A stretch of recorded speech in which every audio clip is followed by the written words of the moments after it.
Hello and welcome to a brand new Arseblog Arsecast right here on arseblog.com. How are you? Hope you're well. Thank you very much indeed, as always, for being here. Wherever you are in the world, I hope you and yours are safe and well, and that you've navigated your way through the first interlull of the season without any hassle or drama. And it's been quite a busy international break when it comes to the Arsenal players. Some of them have gone away and really delivered for their countries, and you hope that is something that they can bring back to Arsenal now that the real football is back underway, or is about to get back underway. That is something. Do you ever just say something and it sounds really weird? That just happened there when I said that. I mean, it's fine. It works. But it's sort of like when you say a word over and over and over again and it loses meaning. It just lost meaning there for me. Temporarily. I'm fine now again. Just my brain being a bit weird. So I'll have to have a word with it later on. Sit it down, give it a good talking to and tell it that that's not something that it should be doing when I'm recording. It's off-putting. Anyway, we have plenty to chat about in this particular episode. As I said, we're going to talk about some of the Arsenal players that have been away and talk about Arsenal as we recommence the Premier League on Saturday against Nottingham Forest. We're also going to talk a little bit about some more general football stories because it's been an interlull. There isn't a great deal going on from an Arsenal perspective, so we do have some questions from our Discord members, and we've got a few of those questions about more general football topics, and who better to talk about those things with, Arsenal and other stuff. It's my pleasure to welcome back to the Arsecast, Philippe Auclair. Hello, Philippe. Good morning, afternoon, evening to you, wherever you listen to us from. Yes. It could be any time of the day or night when people are listening to this, but it is. Yes, it's always 12 somewhere. As I was told by a Belgian friend who I could see hitting the beer quite early in the morning. That was his answer. He was right, of course. Well, yes, I suppose. Somewhere in the world, it's always beer o'clock or cocktail hour.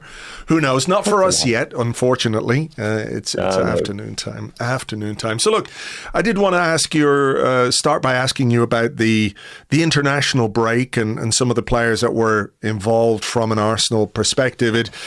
I think after what happened last season, we've been our senses are very heightened, aren't they, when it comes to injury? So going into this international break, that first and foremost, you're looking for people just not to pick up any kind of injury. But it looks like It's been quite a useful international break for a couple of people. We're going to talk a bit about Martin Odegaard a bit later on, and he had a nice time for Norway. But someone like Noni Madueke, for example, as well, has come through this break with the kind of confidence boost that you would like him to have going into a run of games where he's going to be in the team deputising for Bukayo Saka. Yeah, deputizing, and you could even say completing. Yeah. I mean, I know that sounds ridiculous to say such a thing, but he was absolutely terrific in that win over Serbia. Absolutely terrific. Not just what was a superb goal, which I think showed every single of his qualities, the intelligence of the run, even if it took a moment of genius for Morgan Rogers to find him, the directness of the play, the technique, the physical strength as well, and the coolness in front of goal. I mean, it demonstrated everything that he can do. I have to say, Andrew, I don't know if you're like me, but when I heard he'd been signed, I thought, yeah, good player. But I wasn't entirely sure of what he could do beyond being, as you say, a very able deputy for Bukayo Saka. And I have to say that what he's shown with the national team, but what he's also shown, I think, with Arsenal on both wings, has made me revise my judgment a little bit. And I've been actually very, very impressed by many, many things about him. Yeah. It's one of his things is that he's a player I like. Is that a silly thing to say? Is that I like the way he behaves himself on the pitch. I like he's obviously got constant focus. He's always looking for positive solutions. He's, again, very direct. he offers something different from Bukayo Saka. He's not one of those cut inside, shoot with the left foot, Arjen Robben-like or Bukayo Saka-like. He's a different kind of player. He has more physical presence. And his attitude seems absolutely spot on in every way. And and he seems to have also fitted in immediately, be it with the national team or with Arsenal, which indicates a player that has got, if you know how to adapt yourself that quickly to a new situation, means that you've got a very solid football brain. Yeah. I mean, I also got the right kind of confidence and attitude. I mean, I guess it helps from his perspective that there are other England internationals in the Arsenal squad who he already knows, from his time there. And we saw the other night there were 4 Arsenal players on the pitch for England. Madueke, Rice, Eze and Miles Lewis-Skelly all turning out the other day for England all in one go. So, that will make his transition a bit easier. I mean, the role, as you said, deputizing for or providing competition for Bukayo Saka, I think is quite an interesting discussion, because on the left-hand side, and I'm going to ask you about Eberechi Eze now in a minute, but, when we signed Madueke and when we weren't sure exactly of what else was going to happen in the window, the idea of Eze on the left was interesting, because we don't normally play a left-footed winger on the left-hand side. So that ability to stretch the pitch was something that, I spoke about and people were talking about a little bit. But when you've got Eze, when you've got Trossard, when you've got Martinelli for the left-hand side, it does seem like primarily that his minutes are going to come on the right hand side. This idea of competition or backup or whatever way you want to put it is a fascinating one when it comes to Saka, because he's injured with a hamstring again. He had a big hamstring injury last season. It felt, and over the last number of seasons, that maybe he was sort of playing on the edge of the red line, when it comes to fitness. And you'd see him limp off, and then he plays the next game and the next game and the next game. It's going to be very interesting to see how Mikel Arteta balances those two players over the course of this season, isn't it? Because it does feel like this is one of the aspects of his management that we still have to be convinced of, if that's a way of putting it. Yes, and I think they probably have reviewed the contribution of the players on an individual basis. And you will remember there was one point when Saka seemed to be playing basically every game there was to be played, and which was asking an awful lot from a young man like him. And I'm like you, I think that it's very much a matter of finding out the right kind of burden that you could put on Saka's shoulders, or perhaps more aptly on his hamstrings. And normally, Arteta seems to be somebody who is not that keen on turnover for the sake of turnover, or hasn't been until now. And the turnover choices he's made in the past have generally been for players who were not absolute certain starters, or didn't quite have the same influence on the team as a whole. And when it comes to his big players, it's been very, very simple for him. If they're available, they will play. And is that a sign that this might change? That you might see happening at Arsenal, something that Pep Guardiola, when Manchester City was winning things, or Jurgen Klopp or Arne Slot have been doing on a very regular basis, and which is, they have never hesitated to rotate, especially in attacking positions. So if that were the case, and to be honest, seeing that the wealth of players we've got who can play on either wing, it seems that it's quite natural that this will happen. And also what is fascinating is that the pecking order is not quite established yet.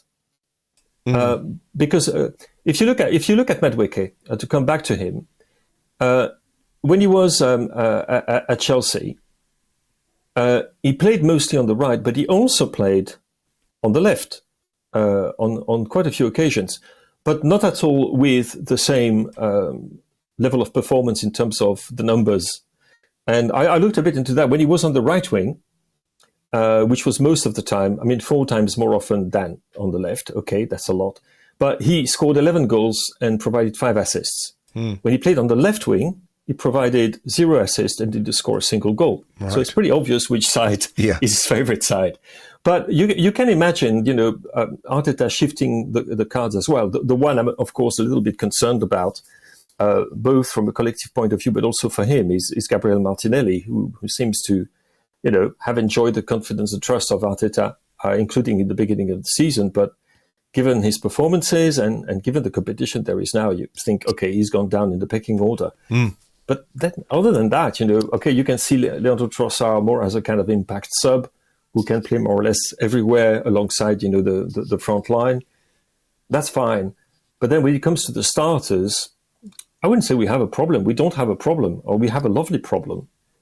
Because if Bukayo Saka, does that mean if Bukayo Saka is fit, you play him on the right and you play Eze on the left? Or would you try to actually play with classic wingers who actually play on the side of the stronger foot, which is something which is very unfashionable these days, as crazy as it sounds. So I think it's very much I'm not absolutely sure that Mikel Arteta has the answers to all of these questions yet, because some of the transfers, I wouldn't say, were forced on him by what happened to the rest of the squad and the injuries we've had and so forth. But it feels like, okay, we have identified that we think they can do this kind of job, but it's only, 3 league games in the season.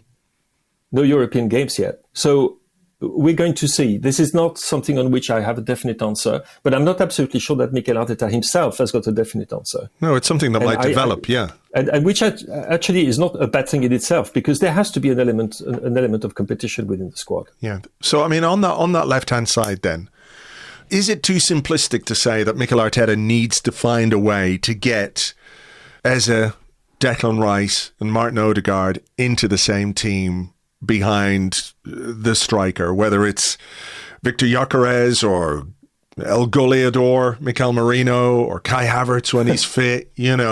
Is that too simplistic a way to look at it? Like, simply get your best players on the pitch at all times. And I want to sort of frame this in a slightly different way, because the idea of Arsenal being a bit predictable, I think, is down to the fact that we had such a small group of players to choose from last season. The injuries and suspensions, etc., made us predictable because Arteta did not have the options.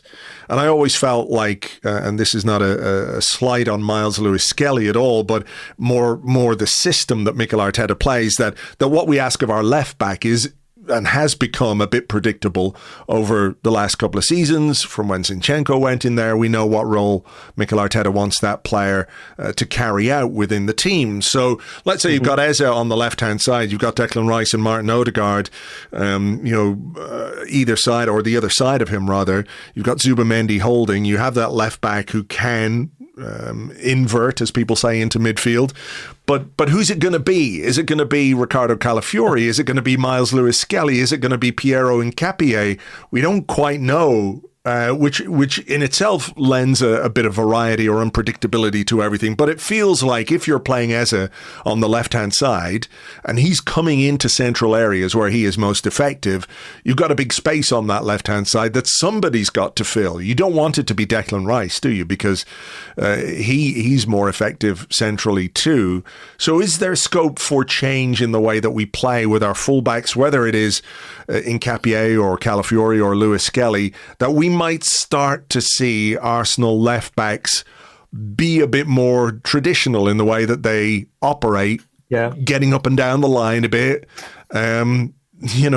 Maybe it would have been very nice for Kieran Tierney to play with someone like Eze on the left-hand side, where he could be where he does things best. But is that something that has occurred to you? And sort of going back to the Eze question, that Rice Eze Odegaard thing, it feels to me like that is a small puzzle that he has to put together. Yes, if you start from the point of view that what happens on the pitch is also built around the relationships.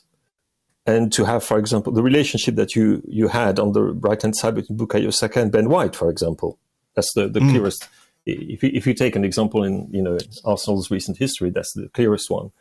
And if you want to have an overlapping fullback in the old sense, I would probably say that Calafiori for me is the most obvious candidate for that kind of role. That's the way I feel at the moment. One of the reasons being that when it comes to Hincapié, first of all, I don't want to be one of those pretend nerds who say that they know everything there is to know about the player, because I have watched some Bayer Leverkusen, but I haven't watched enough of it. And I have watched a little bit of Ecuador, but mostly highlights from the qualifiers. And by the way, well done to them. Absolutely phenomenal what they've been doing. And it's been an essential part of that. And to the point that I was actually wondering, because Hincapié, the other thing that he provides is that he is also a centre-back. And he will provide the cover that we need for our main pairing. And maybe it's a little bit unfair as well on Lewis Kelly, because we don't really know what he's capable of doing in that more traditional role, because the instructions have been very clear so far. When he was receiving the ball, because he's a midfielder by training, that's how he started. And he's got this technical ability. He can go past players in fairly tight spaces going into the middle of the pitch. That's what's been asked of him by Arteta. So, in a way, the answer to your question is what is the setup is going to be, because we don't know yet. We've had some very, very paradoxical games so far if you look at Manchester United and Leeds and Liverpool, 3 totally different kinds of games. Not all of them extremely satisfying, and we're not going to go back on that. But we don't have quite a sense. We're very much tactically, I think, a team in transition, because you could also say the impact of the arrival of Zubimendi and how it impacts on Declan Rice in particular is another question. Yeah. You can carry on. So this is very much a work in progress. Like you, I would like us to be able to offer on the left-hand side what we have been offering on the right-hand side. Again, historically, when Ben White was fit and playing, at full fitness with Bukayo Saka, where so much was happening there, and with an understanding that will take some time to develop anyway on the other flank, but which we have missed on the left-hand side, particularly since Gabriel Martinelli is not that kind of winger, or is not that kind of winger any longer. And so it's been we've stalled, I was going to say, on the left flank. We haven't used it as much as we probably should have. And including this season, by the way, where I think we genuinely, and I know people are very angry at me saying that, but we missed the trick against Liverpool for that. For me, we really missed the trick. I mean, you were advocating for the use of Eze from the start, right? Yes, absolutely. Yeah. Absolutely. I mean, and is that where you see his role within this team right now? As we're looking at it, we know things develop over the course of the season, but yeah. But Eze can also play as a number 10. He offers. You could think of a team in which you would have Madueke, Eze, and Saka playing all of them together. I mean, it's possible, and I think that's what the new and exciting thing is, that we do not quite know what is going to happen, and which creates a problem for the manager, but it creates a problem for the teams that we're going to face. As you say, unpredictability is back. Especially since the player who've come in, I'm thinking in particular of Eze and Madueke here, are players who are very proactive, do take risks in the way they run with the ball, in the way they try to pass the ball, in their runs and so forth. They're very, very positive, proactive players with bags of technical ability and actually fairly decent finishes, especially Eze as well. So that is new. And it's again, we go back to this thing of a work in progress, but we don't actually even know what the end work is going to be. So I still don't know today, and of course we're very early in the season, what this Arsenal team is going to play in 25-26, despite 270 minutes on the pitch already in the Premier League. I still don't know. But there are the ingredients to actually offer a far more varied type of attacking, and probably with more incisive players, naturally incisive players, and with a rebalancing of the axis of play, which has tended to be very right heavy. Sure. And which now, can be extended to both flanks. And that will create problems for opposite defenses, because obviously suddenly you don't have just, 30 yards to defend on your left-hand side. You've got to worry about the other side as well. Yeah. I mean, on that, we had a couple of questions from our Discord members about Martin Odegaard, who had a very good night. Well, Norway had an amazing night, didn't they, the other night against Moldova? 11-1 winners. Martin Odegaard played the full 90, which I'm sure Mikel Arteta will have been very impressed by, given the game was won at half-time and he went into the break with an injury. Nevertheless, maybe it tells us that there's not much to worry about when it comes to that little shoulder problem that he had. I think he got a couple of assists and also got himself on the score sheet. So on that, Rose says, Odegaard is one of my favourite players, but I'd like your thoughts on his level at the moment. When we loaned him in from Real Madrid, he stood out with his quality and brilliance. Now that the squad has slowly been improved and the ceiling has been raised, has Odegaard's level stagnated, or is there just too much expected of him, which could hamper his undeniable talent? And I think there were some mitigating circumstances to his form last season. And the White Jay-Z asks about all these through balls and assists. He's provided more key passes, through balls and assists than any other player in UEFA World Cup qualifiers. Where has this kind of form been in the last few competitive games for us? Or is it just a matter of time before Odegaard to Gyökeres becomes the new Kevin De Bruyne to Haaland? And I think that's Do we want this to happen, by the way? I'm not sure. Well, if they can provide that many goals, yes, we do. But you know what I mean? Is it a case of, I think you kind of have to look at last season in some kind of weird isolation, right? And I think Odegaard would be the first to say that it wasn't his best season. Now we're looking at players building new relationships. We have players who are bringing different things to the team. As much as those players have to get used to us, our existing players have to get used to them as well.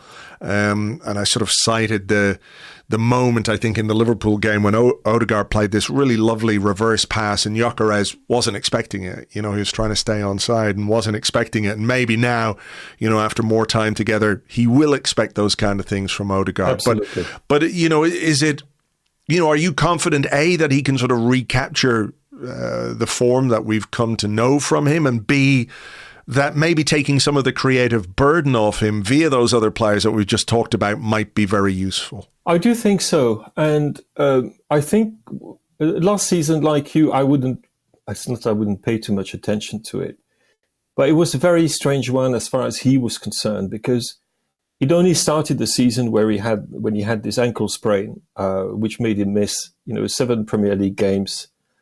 He also missed a number of Champions League games in the group stage. And then after that, you play catch up. He actually only started playing mid-November, when, the season was already in full flow. He didn't have time to settle in. He was always playing catch up. And there were some better performances than others, but yes, he was not quite at his usual level. That was also due to the fact the team was also affected a lot by injuries and that the balance was not quite right. And we know we've gone through all that. So I don't have any concerns about that. One of the things is that he's what I love Martin Odegaard, when I love him the most, is he's a very busy player, isn't he? When I love it when he receives the ball in pirouettes and is able to put two defenders beside him or past him, simply by altering his direction extraordinarily quickly, and then delivering those through passes, which, by the way, when he played against Moldova, even though it was only Moldova, it's not only the assist, he actually created far more chances than that. It was a recital. He created, I think, a total of 7 so-called big chances, which should have led to goals, which is just crazy in an international. And he has this ability. Developing a relationship with a new centre forward, especially Gyökeres, who seems to be, to me, a bit of a diesel of a player. That's going to take time. Remember the beginning of, if you were talking about De Bruyne and Holland, remember the beginning of their so-called relationship. There was no real relationship at all. most of the time Holland was running into dead ends. He was not exactly where his teammates expected him to be. He didn't do the runs where his teammates expected to be, especially Kevin De Bruyne. And so it took quite a lot of time, I mean, months and months, actually, before, despite goals coming quite regularly, for those partnerships to develop. And some would say that actually they never totally fully developed to the extent that Pep Guardiola would have hoped them to develop to start with. Never. And in this case, he's our little leprechaun, isn't he? He's unpredictable. He's got incredible drive and energy. But for that, obviously, he needs to be fully fit all of the time. And comes back to this question I've had about him actually for quite a while. When is the last time you saw a fully fit Martin Odegaard play for Arsenal? Well, I mean, it was a while ago. Because there's always been those niggles, all this thing of having to catch up, coming back from injury, not finding your rhythm immediately, other problems coming in and so forth. It hasn't been plain sailing, to say the least. It's been very choppy. And because of that, we've only seen what he could do against, what he did against Moldova with Norway is, in a way, we should forget about it. It was an 11-1 game is always a one-off game. The guys, there was nobody left in front. But we have seen flashes. We haven't seen him perform at this kind of level for a sustained period for quite a long time. And I do think fitness has been a problem. Well, yeah, I hope he can get a run of games now because, there are 5, 6, 7, maybe 6 games in the next little run before the next international break.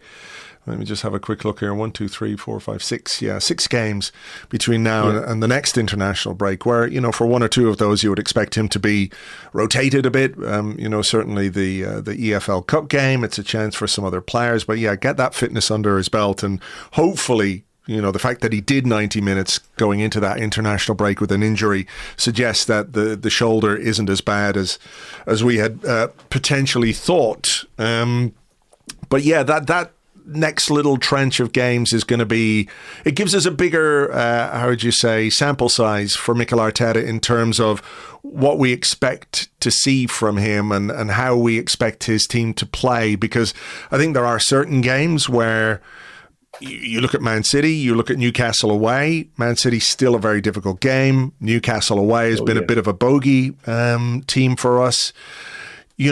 There are other games, though, where you're looking at, Forest, with all due respect to Athletic Bilbao, where we go next week in the Champions League. Not an easy game by any means, but certainly one where you would look for Arsenal to express themselves.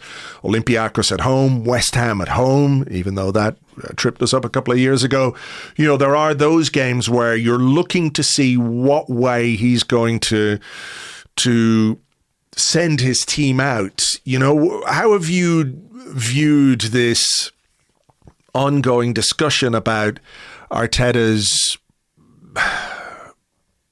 is it preference? I don't know, but that discussion over caution and whether or not he now needs to sort of just let the handbrake off a bit and let his players play because he's got a great midfield, he's got great defenders, and he's added very good attackers. Is it now, the time for him to really trust in that? Yep, and I think he should already have done it. But there you go. That's me. I'm very, I suppose, I expect too much. I think the recruitment has been excellent. I think he's not Rafa Benitez. We shouldn't exaggerate because we've seen Arsenal being able to produce quite fluent and quite seductive, appealing attacking performances in the past. But yes, the time has come. I think we all agree on that. If we want to just go this extra step, and to be honest, which is why I'm so frustrated about that Liverpool game, is that Liverpool are also a team in transition, and far greater transition in many ways than Arsenal is, and that they have got some weak spots. So we've got to make the most of that. And to be honest, if you look around, there isn't going to be an awful lot of extra competition. Manchester City have had a very, very difficult start to the season. Chelsea are Chelsea. and you carry Tottenham are definitely Tottenham. So you carry on like that. You think, well, okay, so it still should be, a mano a mano between Liverpool, the champions, and the guys who finished second in the league last year.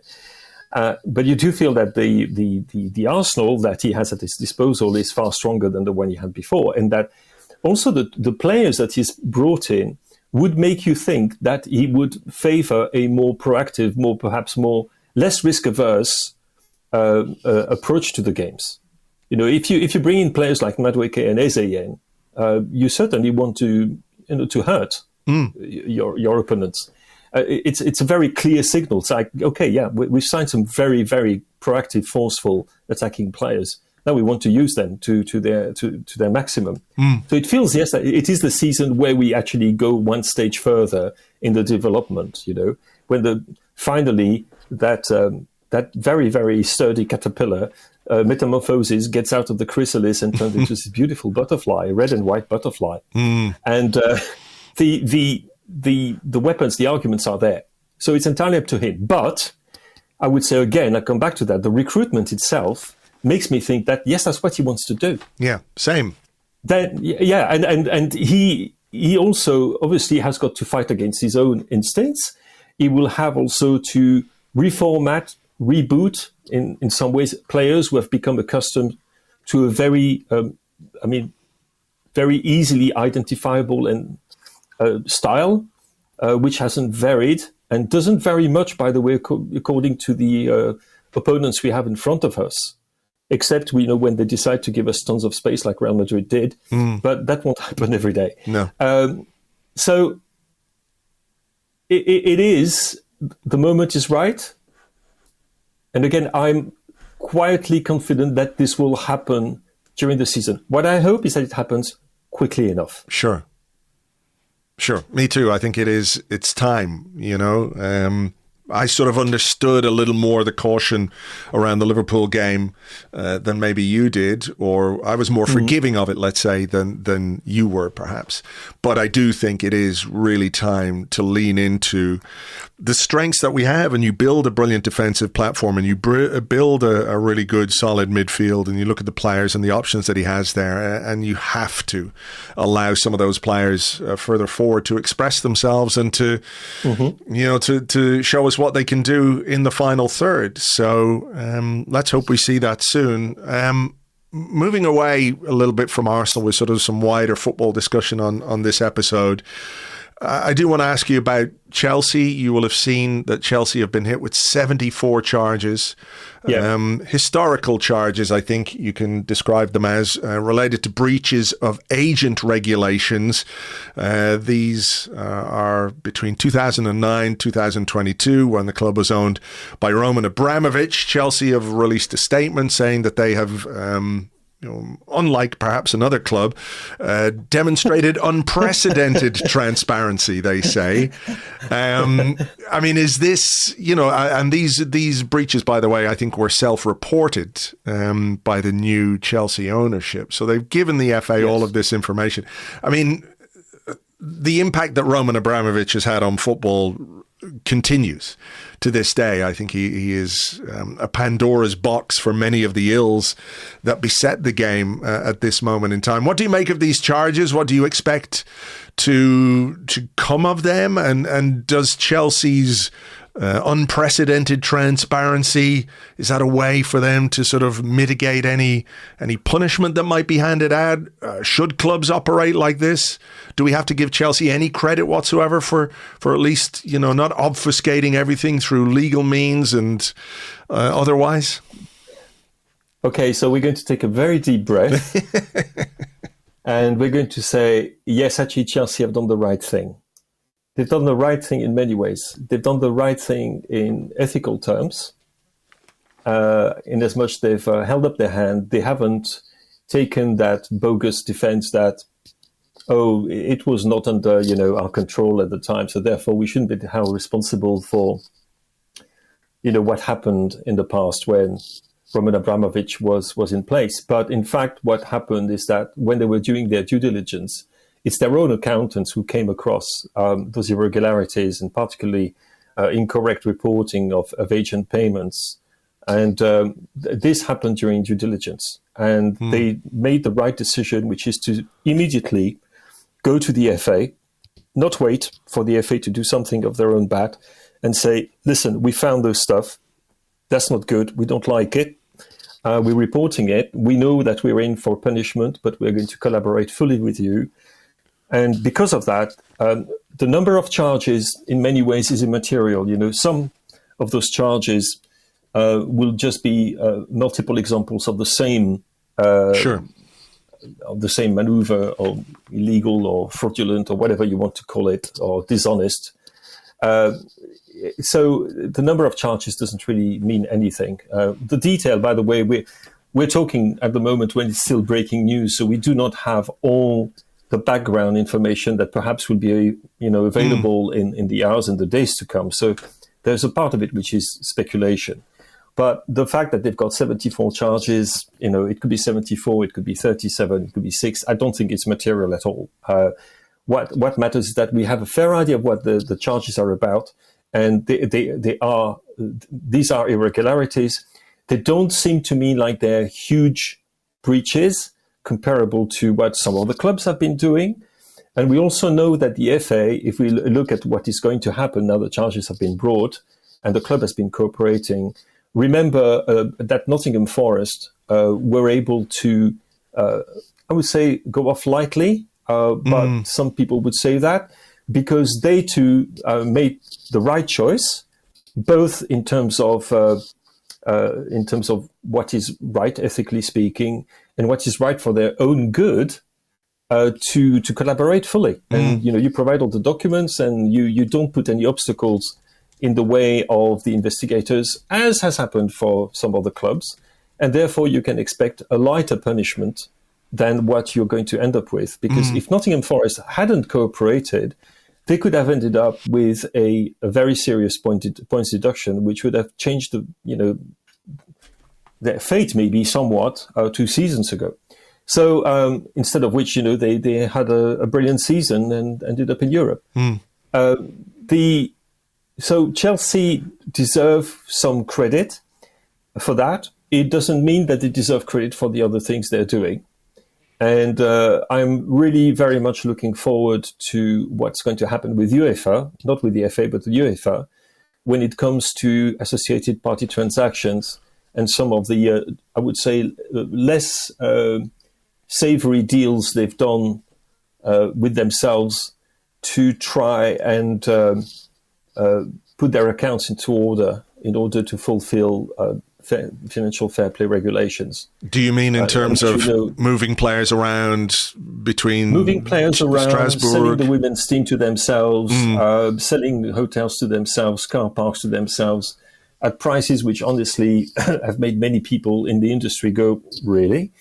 So yes, and UEFA should actually will be much stricter than the FA and the Premier League will be in this particular occasion. So yes, the big headlines are going to be 74 charges against Chelsea, but I don't expect anything other than a pretty big fine and an acknowledgement by the FA that Chelsea had actually collaborated with the investigation from the start, and in fact were the ones who triggered the investigation by reporting the irregularities in their own books.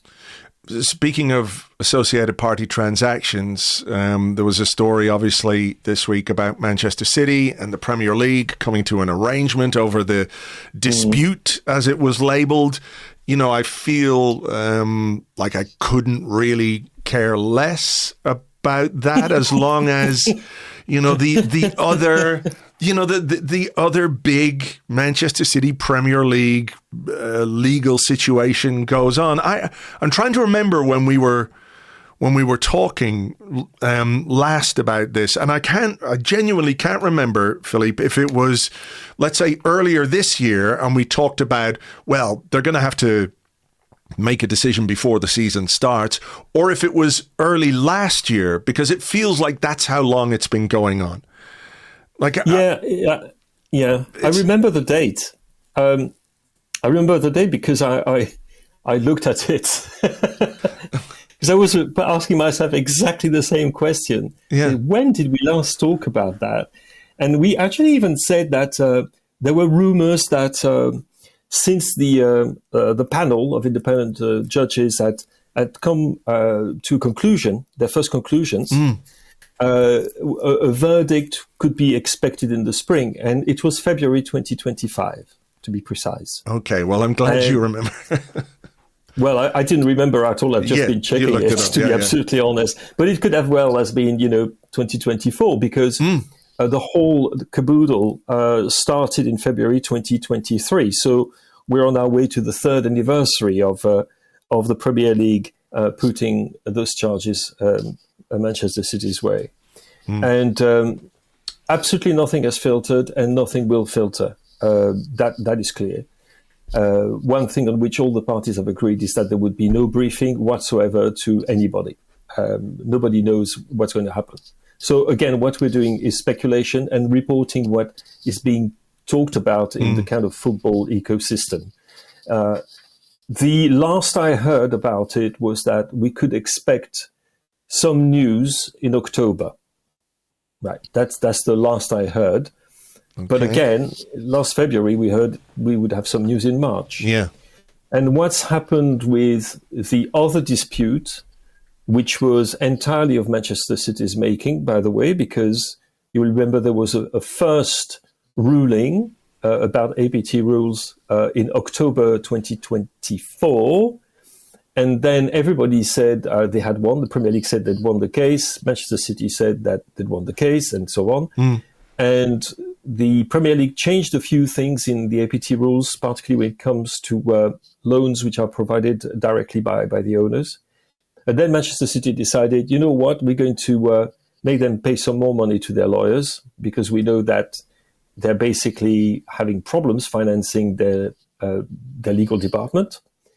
And so they started a second procedure, which is the one which has just stopped. Yeah. And you're wondering how much haggling there's been behind the scenes. Because one thing which is totally unacceptable, by the way, in the statement that was published on Monday by both Man City and the Premier League, is that they said they would provide absolutely no detail on about the deal, and that they wouldn't make any further comment about it, which I think is quite astonishing, considering that Manchester City had basically started legal action against fellow clubs, and that Manchester City is a shareholder of the Premier League, and that's absolutely unbelievable. But you can't help thinking that the two cases are obviously linked. Yeah. One way they're linked is because Manchester City, as I understand it, and my apologies if I'm not quite right, but I don't think I'm wrong, Manchester City is able to finance the absolutely exorbitant bills, invoices of their lawyers, because it's taken, they're paid by their holding company. So not by the football club itself, but they're paid by the holding company, which is the City Football Group. So this means they have access to almost unlimited funds. The Premier League doesn't. The Premier League has to pay out of a provisional budget, which is set up every year, and which puts aside a certain amount of money for legal purposes. And the estimations we have is that the Premier League had put aside something like 40 or 45 million pounds towards those costs, which sounds like an awful lot of money. And if it sounds like an awful lot of money, it's because it is an awful lot of money. But it seems that the legal spending contributed for most of the extra, I said extra, 81 million pounds, which were spent in 23-24 for operating costs by the Premier League. That's a colossal sum. Yeah. And the season before that, it was 44 million. So when you put all those figures together, you think, okay, it will have carried on in 24-25. You're looking at well over 200 million quid spent on legal costs, most of which, I mean, some of them were related to the Everton case and the Nottingham Forest case, and perhaps lesser cases as well.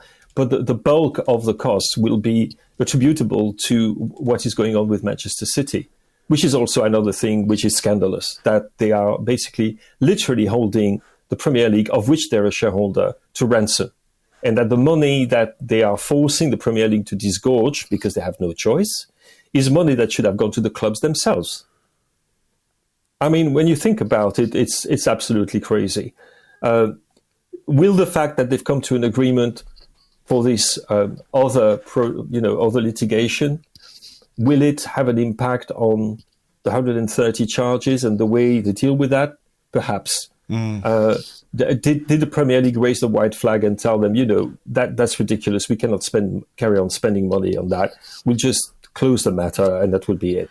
It feels like it's sort of aligned with, that quote that's attributed to Sheikh Mansour, about UEFA, where he said he'd rather spend 30 million on the 50 best lawyers and sue UEFA for the next 10 years than accept any punishment for the financial breaches, which, UEFA found. But there was sort of, what's the statute of limitations issues with any punishment on those. So it is like it's obstructionist, isn't it? It is. It is. It's also comparable to what billionaires, oligarchs do when they want to crush a journalist or a publisher or a magazine or anything.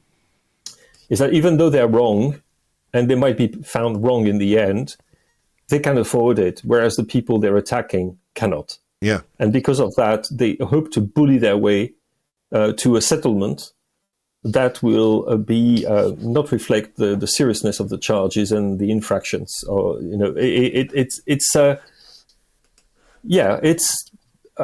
think it encapsulates the current state of the world. To be absolutely honest, bullying by billionaires. What's new? Yeah. Well, what's new? It is new actually. It is very much one of the defining traits of our age, and you wonder how long the Premier League can hold on. I mean, yes, they've got some money.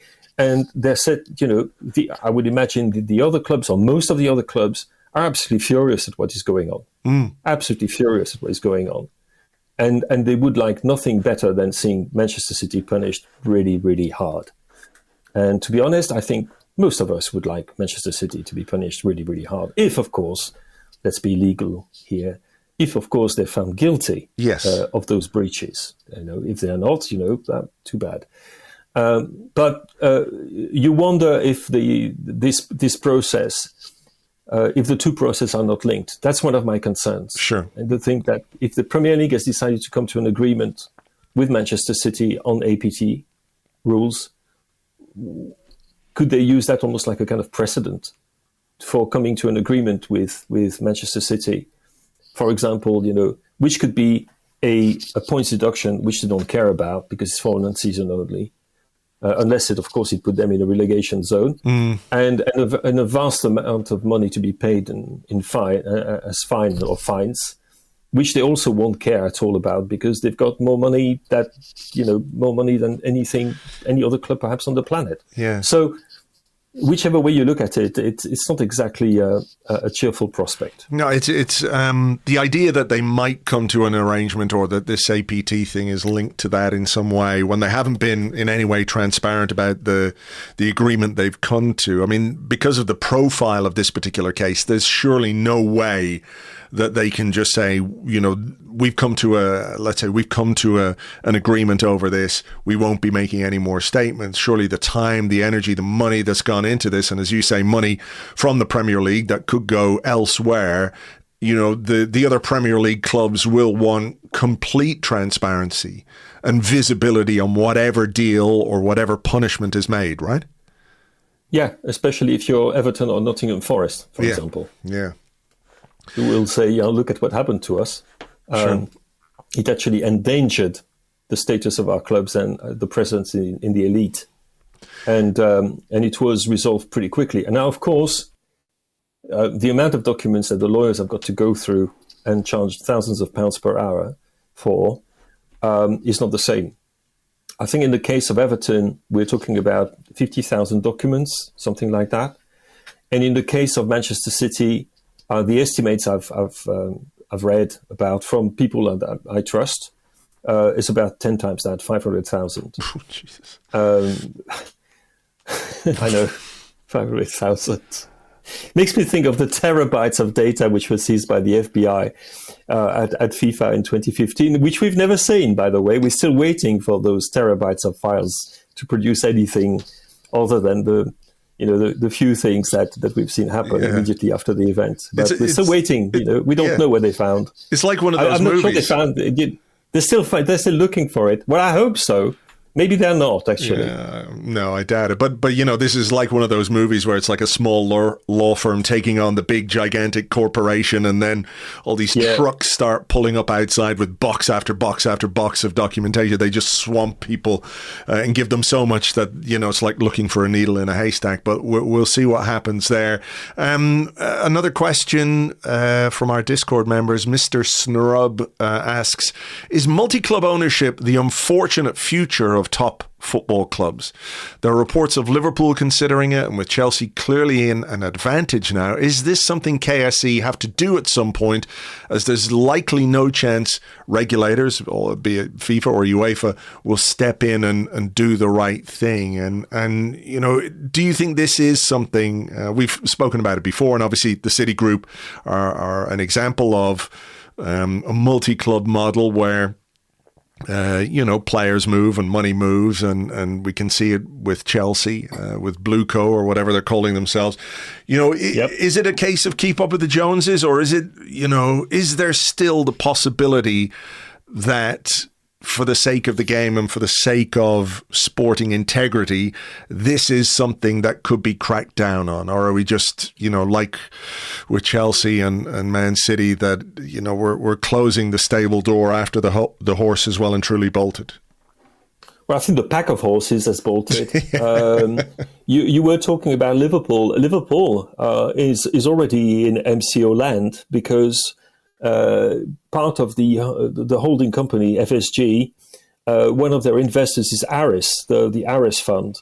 And the Aris Fund has also was one of the main creditors behind John Textor.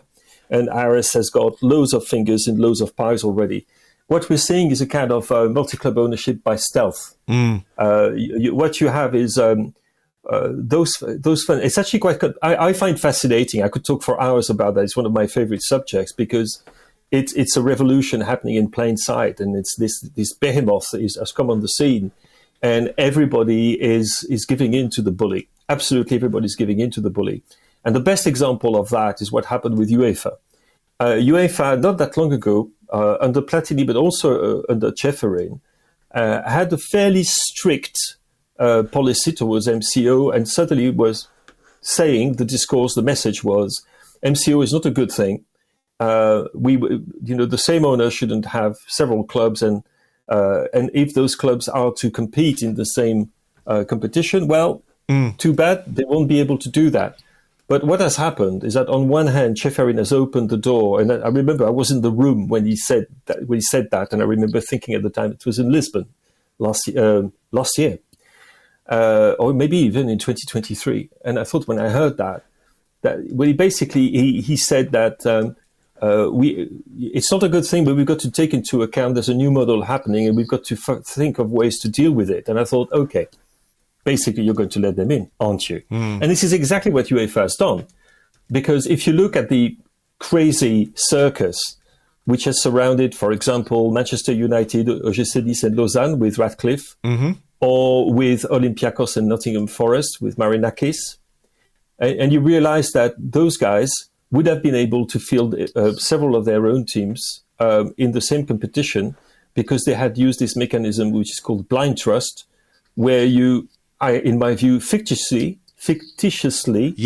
transfer the ownership not the ownership, but the management to a third party, which does it independently. And therefore, you're hands off for one season whilst we are in this competition. Well, let's say Nottingham Forest will be transferred to a blind trust. Olympiacos remains the property of Evangelos Marinakis, but Nottingham Forest goes on to this trustee, who then does what they want, but at at an arm's length from the main owner, which of course is, to use a technical term, complete bullshit, because the owner. The owner obviously still has a hand on that, but this is exactly what Marinakis did. This is what Ratcliffe did with OGC Nice and Lausanne Sport. This is what Marinakis did with Nottingham Forest. This is what Manchester City did when, remember, Girona and Manchester City were in the Champions League together. They all used the same mechanism, the blind trust mechanism. And do you know who actually devised this blind trust mechanism? It's UEFA themselves. I mean, I did a long piece in Yozima about that.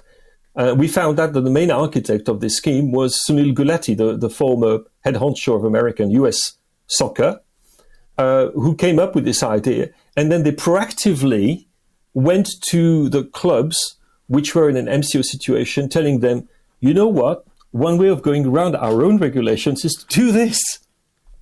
So you think, okay, all right.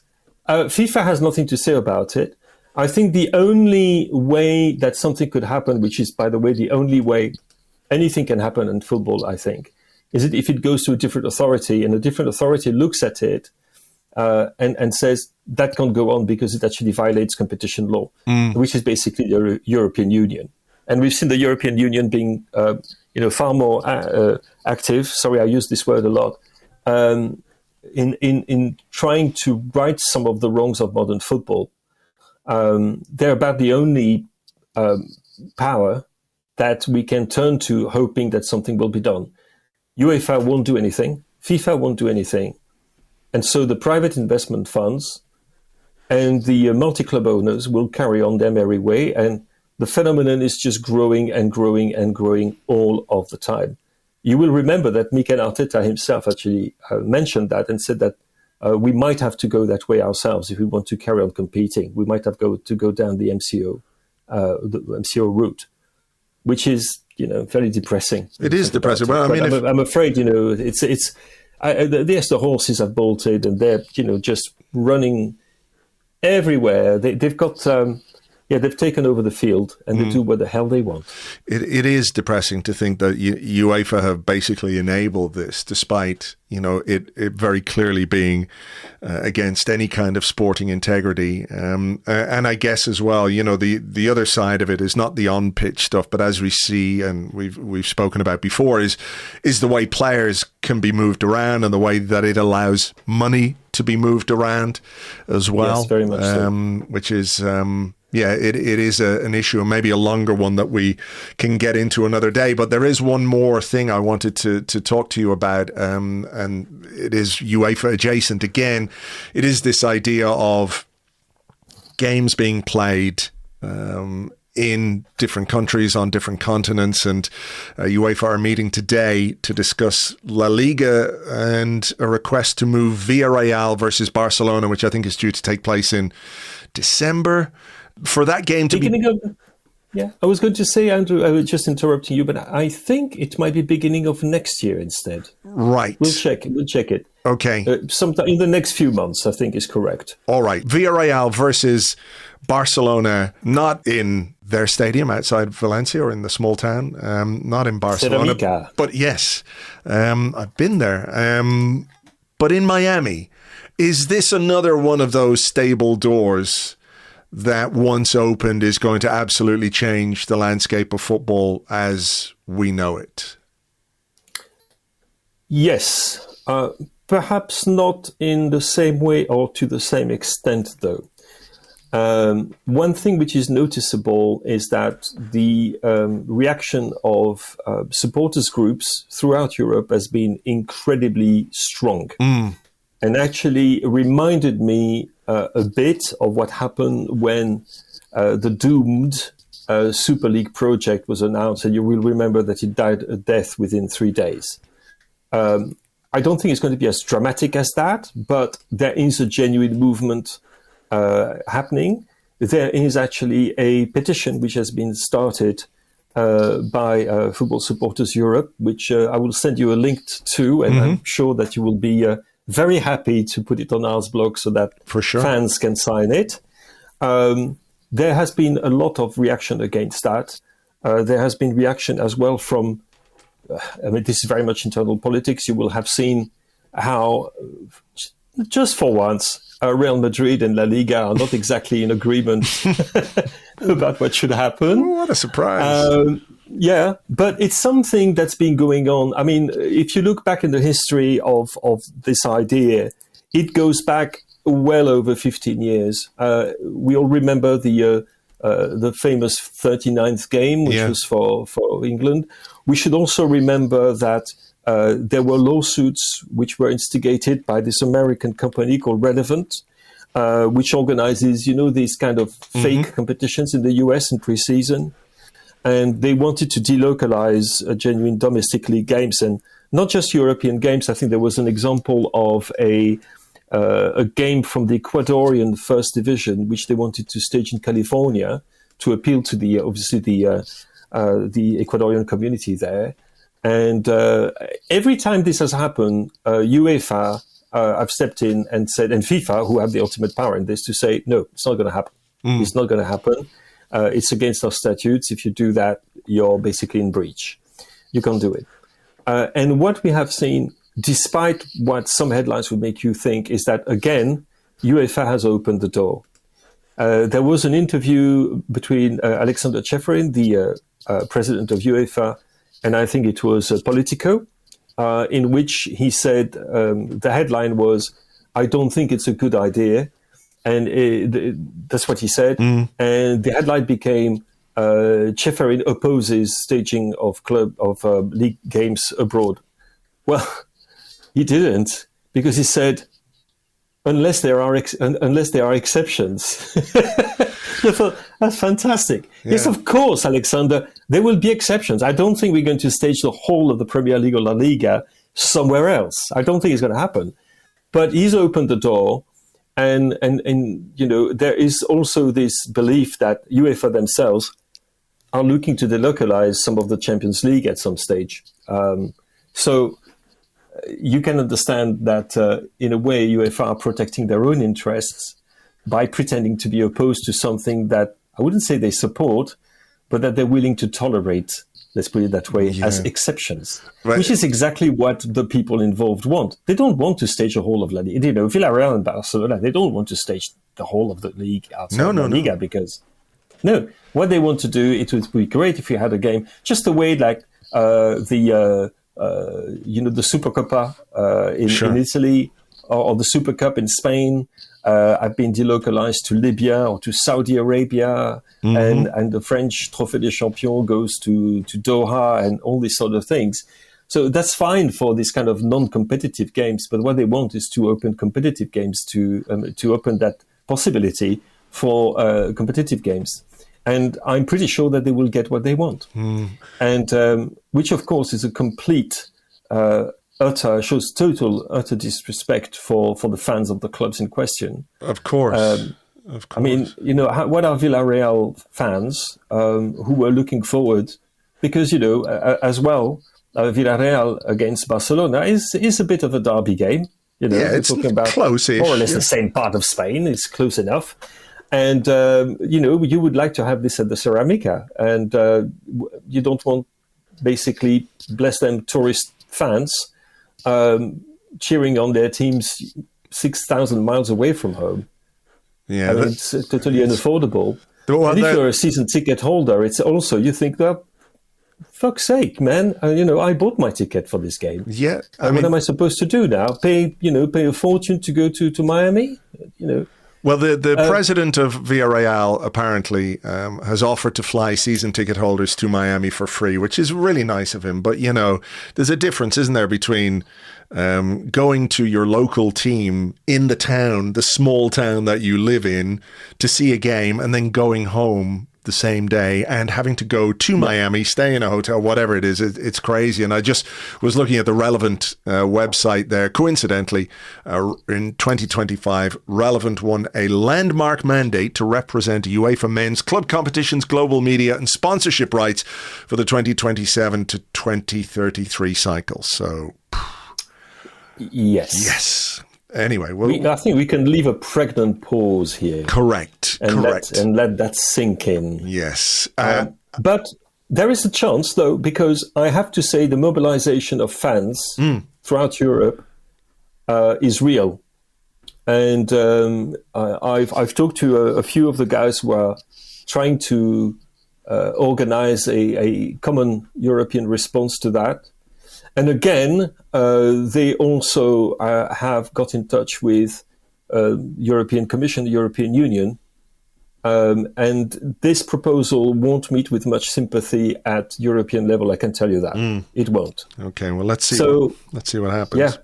Yeah, before we go, because it's been a little bit on the depressing side talking about this aspect of football. So I did want to maybe just ask one more quick one before we go. Corgi Skateboard says, in relation to all the sort of bad stuff about football, he said, what brings you the biggest joy still about the game? He said, when I saw Ian Wright interview Eberechi Eze, it seemed like everything I believe in as a person and in sport, it struck me, in spite of all these trends that take the life and joy out of it, there's still things that capture us and capture our hearts in a way. So, you deal with a lot of this stuff, and the work that you do with Josimar is amazing, and can't be easy to put together, to be sort of so focused on all this bad stuff. So what is it, within the game that still brings you this, the moments of joy and happiness beyond, Arsenal winning games, obviously?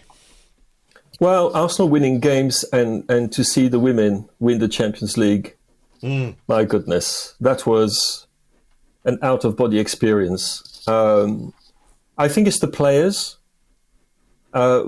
I think that what we have to do is strip what this horrible theater of nightmares. The scenery is awful. The theater is awful.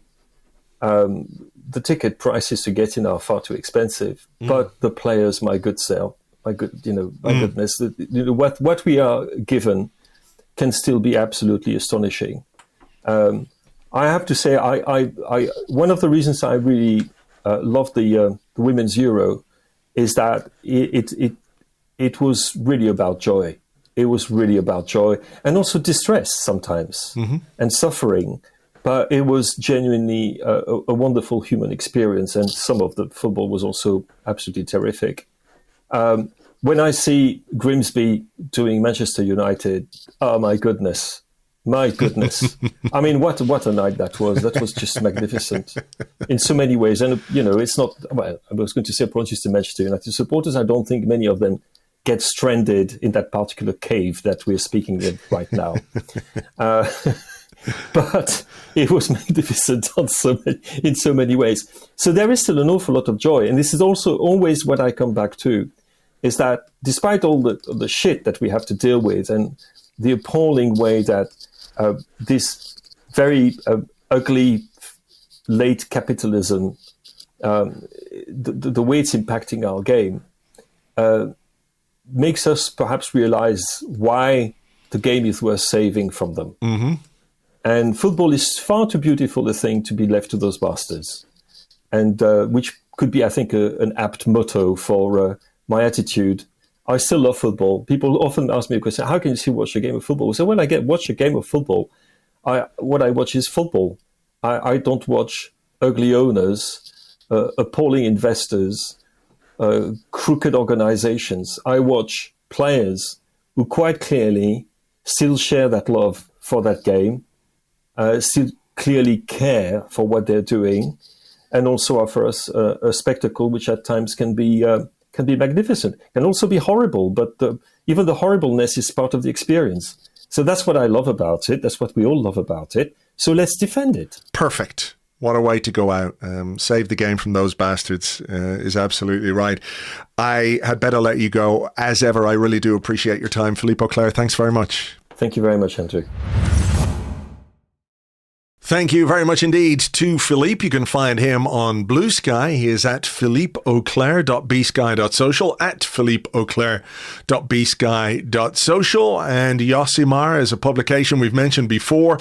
It does a lot of great investigative journalism. That's not easy to say, by the way, involving football, the business of football, the shadier elements of the game, and lots more besides. If you're interested in that, you will find a link to Josimar in the show notes. So look, that is just about that for this particular show. But if you want a bit more, if you want something else to listen to tomorrow, you can join us on Patreon for our Premier League preview podcast. We will look ahead to the game against Nottingham Forest on Saturday afternoon, along with all the other Premier League games as well. But obviously the focus is on Arsenal, on the team Mikel Arteta might pick to do the job. We'll have injury news after his press conference tomorrow. So we'll have that for you tomorrow afternoon, patreon.com/Arseblog. And then, big news, we are doing the Arsecast Extra on Saturday night. I'm not going out clubbing. I'm not going to any parties, no fancy restaurants. I'm not hanging out with all the cool people I hang out with on a Saturday in the VIP room. Can you really describe your own kitchen as the VIP room? I guess you can. It's pretty exclusive. Nobody else really in there. Barman's a twat, though. Anyway, listen, we are going to be doing the Arsecast Extra on Saturday night.